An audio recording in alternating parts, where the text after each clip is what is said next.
He didn't smile for cameras, he didn't lift the badge, he didn't ask to be remembered. Cliff Jones. Faster than fear, tougher than the men who kicked him, braver than the silence that followed. He didn't dive, he didn't pose, he just ran and left defenders in the past tense. 159 goals, the double. Europe before England knew how, and now, no statue, no tribute, no echo. But he's still here. Turns 90 this year. Still walks, still watches, still waits. He gave them glory, he gave them history, and they gave him silence. Others got stories, others got songs. He got forgotten, not faded, not finished, just erased. Cliff Jones. Say it now before football forgets it forever. Subscribe if you still believe the game should honor the ones who never asked for it, but earned it all. He was born in Swansea, February 7th, 1935. No fuss, no fanfare, just boots, cold streets, and a ball that never stopped moving. In 1952, at 17, he signed for Swansea Town. A boy with pace and a heartbeat that didn't slow when the tackles came. Over the next 6 seasons, he played 168 league games, scored 47 goals, no spotlight, just scars, mud, and fear, but never his. He wasn't protected, wasn't praised, and never once backed down. He didn't dribble to dazzle, he ran to destroy, and every time a defender reached, he was already gone. By 1954, he was 19. Wales handed him a shirt. Before that call-up, he'd quietly impressed in Wales's amateur sides, learning to carry pressure before anyone handed him a spotlight. And a warning, this one's different.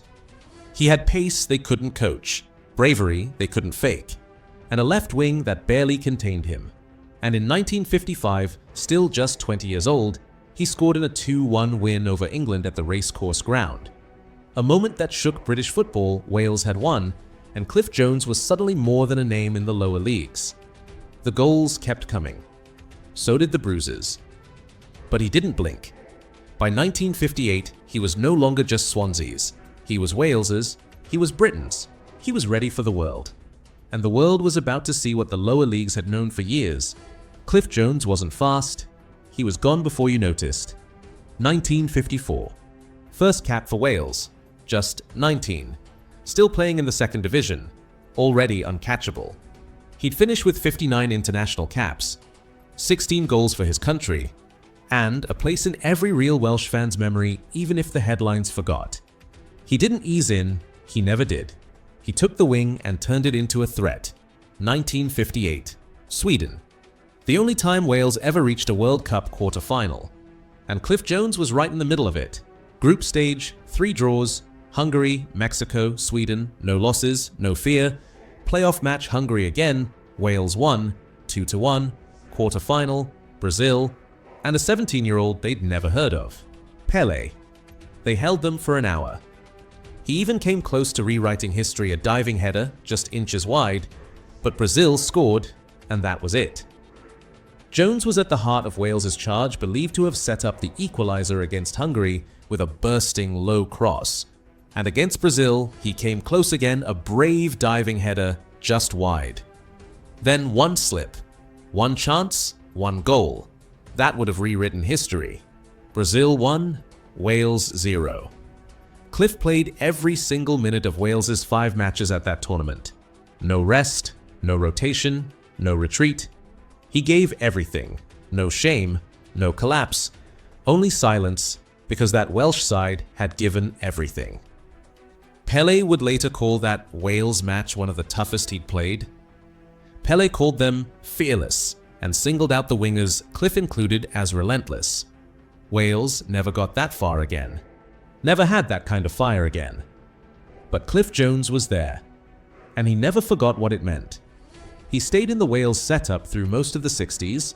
He earned 59 caps for Wales, his final one coming around 1969, closing a 15-year chapter in red that never got the closure it deserved. That tournament changed everything. For Wales, for him, for the people watching from North London. Bill Nicholson saw it, and 6 months later, he made his move. 1958.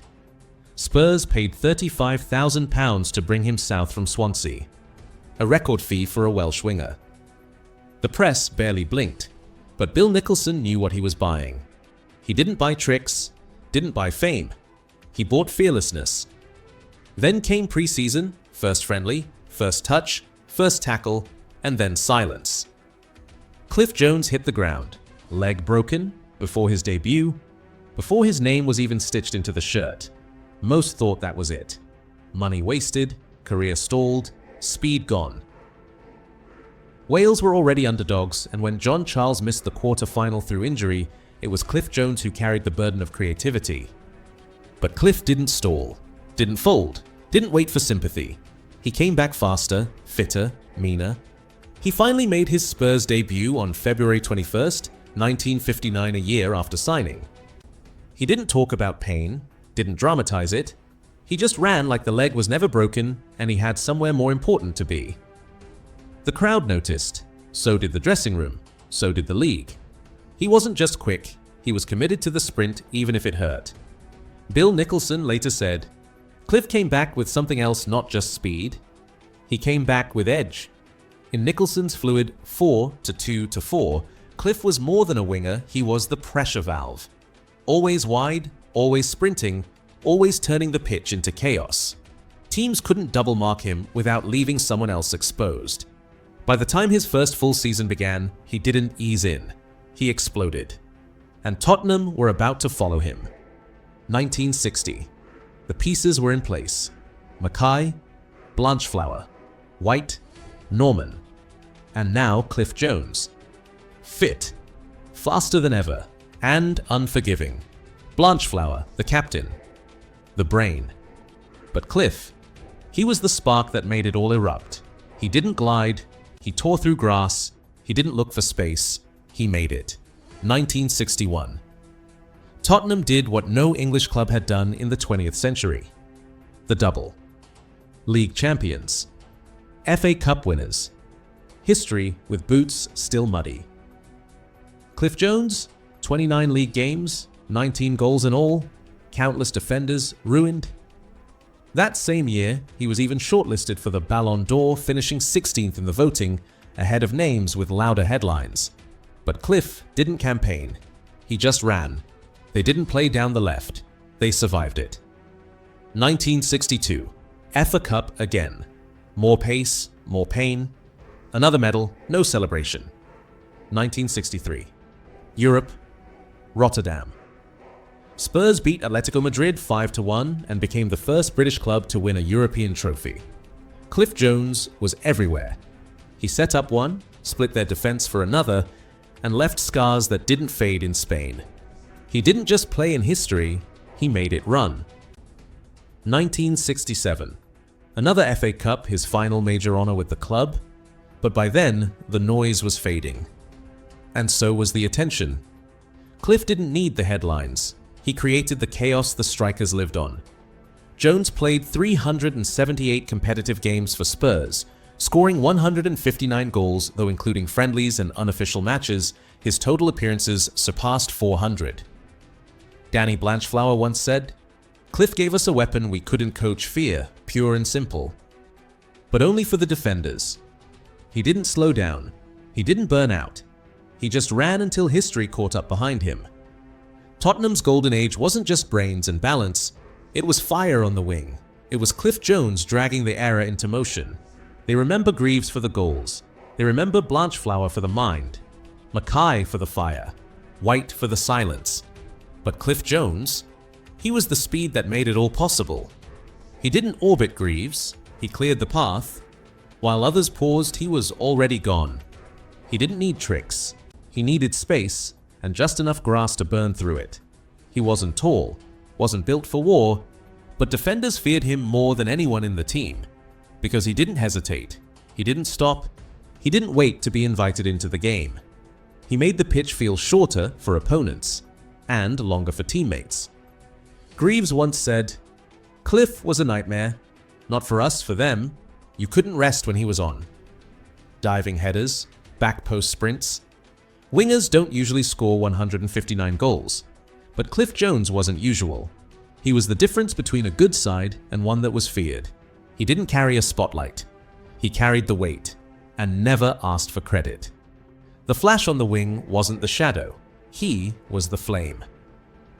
1968.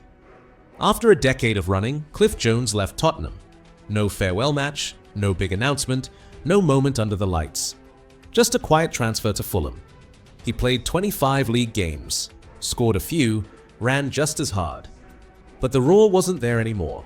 Not in the stands, not in the press, not in the way the game moved around him. Later, he played briefly for clubs like Kings Lynn, Bedford Town, Tunbridge and Wealdstone, leaving flickers of class wherever he went. Pitches with no cameras, games with no headlines. But still, he ran, because that's what he knew. When it ended, he didn't chase a pundit's chair, didn't ask for testimonial nights, didn't beg to be remembered. He became a teacher. Taught kids to run, to move, to learn the game without needing to be seen. His students remember a man who never shouted, just showed them how to move like they meant it. He never complained, not once. Because Cliff Jones didn't need the applause. He already knew what he'd done. He turns 90 this year. He didn't slow down. He sprinted through decades. One of the last men from Tottenham's greatest side. And almost no one says his name. No statue outside the stadium, no tribute inside it, no yearly nod, no proper goodbye. Cliff Jones isn't gone. He's just ignored. He was later inducted into the Tottenham Hotspur Hall of Fame and honoured by the University of South Wales, but the crowd never truly heard it. Not in the way they should have. He gave Spurs the wing they flew from, gave Wales their proudest football memory, gave English football its first European triumph, and yet his legacy has been left in the hallway, not denied, just not spoken. Other names get books, documentaries, ceremonies, chants. Cliff Jones? He gets the occasional question, and the silence that follows. He's not asking for anything. He never did. But the question lingers. What does a man have to do to be remembered properly in this game? He didn't chase the headlines, didn't shape his life for legacy, didn't need the noise, but he earned more than the silence he's been given. 159 goals, a double winner, a European champion, a World Cup warrior, not a sidekick, not a passenger, a name written into football by effort, not volume. He didn't leave the game. The game left him. Quietly, without thanks. But we remember, because we know what greatness looks like before it's turned into stone. Cliff Jones, the flash on the wing, the fire in the system, the man who gave more than the game ever gave back. Ask any older Spurs fan, Cliff Jones still means magic. His name still dances in the memory, faster than the fullbacks ever were. And the bloodline ran on his grandson, Scott Nielsen, laced up for professional clubs too. Not as famous, but the fire didn't skip a generation. Still alive, still watching, still waiting for the roar that should have never gone quiet. Subscribe if you still believe football should honor the ones who earned everything and asked for nothing.